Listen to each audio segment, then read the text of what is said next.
Hi everybody, this is Michael Hildebrand and I'm your host on the Sleeptrust podcast, where I'm talking about how to gain back trust in your ability to have a superb sleep again. In this week's episode of the Sleeptrust podcast, we are going to have a look at if caffeine is actually destroying our energy levels at daytime. So if you are running on low energy levels, feeling fatigue at daytime, and you've got the feeling that you're drinking too much coffee or even need coffee to survive the day, your overall well-being is not that good at the moment, then this one is for you, because we're going to have a look at how you want to use caffeine to actually feel awake over the course of the day, to use caffeine, drink your coffee or other caffeinated beverages to boost your energy in the times that it will really help you, and actually how you want to use caffeine or not use caffeine to secure your good resting sleep, which is the foundation for experiencing high energy levels at daytime. So the roadmap for this podcast is first off to get a better understanding of what caffeine can do in regards to our energy levels and to pushing them and what it does to our bodies, for our bodies. And the second thing is that we're going to tune in and get a better understanding of how our natural energy distribution would look like, how our sleep would look like, and so on. And after that, we're going to see how we can utilize caffeine in relationship to our biorhythm and see how we can max out on those additional energy sources and prevent us from harming our sleep. Because if we harm our sleep, we're going to harm our overall energy. There's no doubt to that. No good sleep, no good energy. You can drink as much coffee or caffeinated beverages as you want to. If the sleep is not okay, you can just forget it. So that's kind of what we're going to do here to come up with a good understanding and a good plan how to utilize caffeine. And for most of us, this means coffee or energy drinks. So let's first have a look at what caffeine can do for our bodies when it gets our energy levels and what it can do for, or better said, against our sleep. Point one, if we drink coffee, we feel energized. Our body gets put into a slightly alerted state. So our heart rate goes up a little bit. Our mind just feels slightly sharper and we feel energized, which is a great feeling. On the other side, when we're looking at our sleep, it does exactly the opposite. So it can prevent us from getting tired because caffeine looks and acts a little bit like a hormone called adenosine. And this adenosine is a hormone that we typically find in our brains, and it goes into the receptors that are there to trigger tiredness. So typically adenosine would go into the receptor and then would trigger the tiredness in the receptor and we would get tired. As caffeine acts a little bit like adenosine or looks like adenosine, it goes into the same receptors, blocks adenosine from docking onto those receptors, but it isn't 100% fit. So it doesn't do the tiredness thing. So now we've got tiredness receptors in our brains, but no adenosine going into these receptors because caffeine is blocking it. And that's why we don't get tired as quickly. So these are the two effects we want to and need to understand when it comes to how to work with these energy substances. The last thing that we want to know is that it's got a half-life time of 6 hours, which means if we drink a cup of coffee, after 6 hours, we've still got half of that caffeine in our bodies. And that's the thing we need to know and understand. After 6 hours, we still have got half of the amount of the caffeine intake in our bodies. That's the so-called half-life. So these are the things that we need to know and need to understand. It energizes our bodies, it prevents us from getting sleepy, and it's got a half-life of 6 hours. And now let's shift and have a look at our biorhythm. Because when we want to use these substances to raise our energy levels, we want to have a good understanding of how our natural energy distribution looks like. Because only if we get that right, we know exactly how we can use these substances smart, and that's exactly what we want to do here. When we are talking about our biorhythm, we're going to have a look at specifically how our energy levels raise and fall over the course of the day. And a typical day would look something like this. We wake up, energy levels start to rise slightly, at some point in the early morning at 9 or 10 a.m., depending on when you get up, you'll experience a peak energy and then it will fall off slightly. Then it's going to raise again at lunchtime. After lunchtime, we're going to experience a bigger drop in energy levels at some point, as we all kind of know and experience. And then at some point in the late afternoon, early evening, we will run up to the next peak again. And from there on, energy levels are going to drop slightly until we fall into bed and have a good sleep. This is how nature works. And we all have to do the work to listen to our bodies. You cannot look up what time exactly this will, the peaks or the drops, fall-offs will be for you. You have to listen to your body. But you will experience that at some point in the morning, you'll have a little dip. And in the early afternoon, maybe somewhere after lunchtime, you will have a bigger dip in your energy level. And that's how things work if we have a good night of sleep and if we do not manipulate those energy levels. What we want to do now is that we want to see how can we use caffeine to help us to energize, to get into those high energy levels and to peak perform, basically, to be more productive, to be in a better mood, to not feel drowsy or tired when we're not able to sleep because we're in the office. And that's how we want to use this. And we want to do it smart. So now that we've got a basic understanding of how caffeine works, how our biorhythm works, let's have a look at how we can use caffeine to boost our energy levels at daytime. And that's exactly how it works. It works like a booster. And boosters are these little fuel tanks, the big ones, the fuel tanks that carry the spaceship into orbit. And that's what we want to do with our energy levels. We want to carry us through the dips, and that will be the first way to use caffeine smartly, the dips that we experience in the morning and especially in the early afternoon. Taking caffeine before that will help us to feel better, have a higher energy levels, feel sharper, and be able to peak perform if we have a meeting at these times, if we have to get something very important done. The next thing that we could do to use caffeine smartly is if we have to stay up longer hours for some reason, then it's a good idea to start drinking caffeine in the early afternoon and raising the caffeine in our bodies to keep that adenosine from getting active at nighttime. And the last thing that I want to throw in here today is that it can also be a good idea if we have a really hard morning to drink a coffee first thing in the morning to get us a little energy kick us up and bring us into the day basically. And now I'm just going to continue with a couple of things that we want to keep in mind or also how we might not want to use caffeine. And we're going to start off with the thing that I just told you that you can do. It's not a good idea to drink coffee first thing in the morning as a routine. And this is kind of a critical thing because I know most of us do that. And I'm going to share my personal story with you. It's not really a story, but how I changed my caffeine intake just a couple of months ago. If we drink caffeine in the morning, we kind of raise our energy levels quickly. At some point, it's going to start to drop because the caffeine levels drop, and we're going to collide with our natural biorhythm. So first off, in the morning, it might just take a little bit of time, but our energy levels will raise.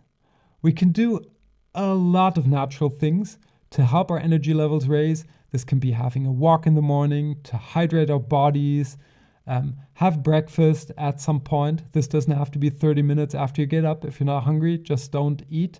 But at some point you will be hungry. Give your body good nutrition. And these are things that will get your energy levels to raise. And it's going to go in a natural and slow way for many of us. I know there are people that jump out of bed like my little daughter and she's just there like that. That's not me. But this is just how our biorhythm works. So it's best to not use coffee first thing in the morning. Do other things to wake you up. I typically have a walk. I hydrate my body, drink a glass of water right when I get up. Those are two good things. If you do that and get used to that, that's a really good thing. Another thing that we should keep in mind when we drink coffee is that half-life. The half-life of 6 hours, that is a lot. So everybody's got a different sensitivity when it comes to caffeine and how it relates to our sleep. But keeping in mind that caffeine has a half-life time of 6 hours stands on its own. If you drink a cup of coffee, just to walk you through and do the math for you, at 3 p.m., that means at 9 p.m., you will still have half of that caffeine in your body.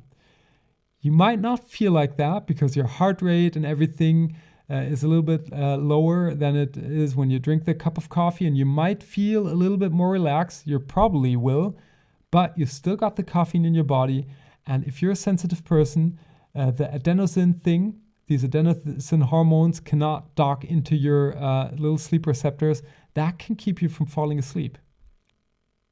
This is a thing you really want to think of. If you've got problems falling asleep, and sleep is fundamental when it comes to high energy levels, you will never make up with a cup of coffee or 10 if you don't get the right amount of sleep. You'll just feel bad. So that's a thing you have to keep in mind. So I'm not a caffeine sensitive person, but there were 2 reasons why I changed the amount of caffeine that I take into my body on a daily basis. And the first reason is that I was just taking too much caffeine. I was drinking too much coffee, and our bodies just get used to this. Our bodies expect that amount of caffeine to work on a normal level. So that's not what we want, right? We want to have a substance that we use that will stimulate us and energize us. That was reason number 1. And reason number 2 was actually the book Why We Sleep from Matthew Walker. At some point, and Matthew Walker, by the way, is one of the guys you really want to listen to when it comes to sleep. And at one point in his book, he points out that a group of scientists gave spiders different substances. So they gave one spider cocaine and one LSD, and one spider got caffeine. And then they just observed these spiders. And when they started to build their webs, the one that got the caffeine actually did the worst job. It was a horrible net. So you can have a look at the pictures in the book if you got the book, or if you want to get the book. It's definitely something I would recommend you to read if you're into sleep. But you can trust me here, that web was not a web that you would want to use as a spider. And that was a point for me where I thought, okay, you might just want to reduce your caffeine intake. And by the way, for us all, if you're a parent like I am, please think of this too. If you're thinking about giving your younger ones caffeinated drinks, energy drinks, and see them doing that, as long as our brains are still developing to a certain age, you do not really want to have that in your body. So, that were the 2 reasons for me. And I reduced that. So it wasn't as hard as I thought. The first couple of days, I was kind of feeling tired-ish and got a headache every now and again. But that went away after a couple of days. And I just replaced my coffee with a fruit tea, which is okay. And I have a cold shower in the morning too. That really helps to boost your energy levels too, by the way. Only if you're thinking of joining me in that cold shower challenge. And just to give you a little bit of context around how important this topic is, it's an essential part of step number 5 out of my 9-step process that I walk each and every of my clients through, taking them from often low energy levels, bring them back to high energy levels and superb sleep. Because if you don't understand how to use these substances to energize yourself, and you use them in the wrong way, they'll backfire and you're gonna get a hit in your sleep, and that's just gonna start off a vicious cycle. But as always, it's up to you to decide what you want to take and implement from what we went through today. You can go on and keep your caffeine intake as it is, and that might be okay, might not, but it's definitely your choice. Or you can think about what we went through today, change your habits, change your caffeine intake, think smarter and really energize your daytime experience and your daytime and get much better sleep at nighttime. And that's what I wish for you, as you know. So definitely check out sleeptrust.eu. You'll not only be able to read the show notes to this week's episode, but there'll also be a habits tracker that you can download for free that you can use to change your caffeine intake or any other habit that you want to change. And just a side note, if you use that habits tracker, which I personally use too, set yourself up for failure. Don't do the mistake that I used to do over and over again, starting motivated, getting into kind of one bad day, and then falling off the cliff. What I do now is that I would set myself up. So let's say I can practically tell you what I do with my caffeine intake. I said I'm going to reduce my caffeine intake to 2 cups a day for at least 200 days this year. And then I started to track this.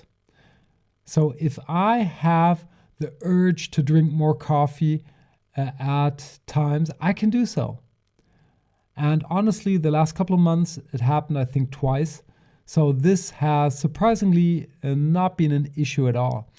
But I'm set up for failure, and that makes it so much easier to continue back into the new habit, even if we have a day that we're not kind of following through, because it's planned. It's not kind of we failed, but we're kind of still running in the plan, and it just makes it easier. So test that. Maybe you're a different personality. This is not a one fit for everybody, but using the habits tracker is. So get your free download and you will be fine. And with that, let's wrap up this week's episode of the Sleep Trust podcast. Using caffeine can raise our energy levels at daytime, but it can also backfire our energy when we use it in a wrong way. It's essential to understand how caffeine works and how your personal biorhythm works for you and to utilize caffeine smartly. Try to avoid drinking too much caffeine on a regular basis, as the effect will wash down, and also think about the half-life time of 6 hours and try to avoid drinking caffeine too late into the afternoon. And that's it for this week's episode of the Sleep Trust podcast. I hope you enjoyed yourself and that you tune in next week when I'm going to walk you through my personal morning routine for an energized day. Until then, have a superb sleep. Hey there, and thanks for listening to the Sleep Trust podcast. I hope you've enjoyed this episode. If you want to get further information on this podcast or material that will help you to gain back your sleep trust, please check out sleeptrust.eu. That's sleeptrust.eu, where you will get lots of information around sleep. And here comes some legal stuff. Everything on this podcast is my opinion only, so do not take it as an advice, as I am not a doctor, nor have I considered your personal situation. If you feel that you need medical advice, please consider getting an appointment at your doctor of trust. If you want to give me any kind of feedback on this podcast, feel free to email me at podcast@sleeptrust.eu. I hope you tune in again next week, and until then, have a good sleep.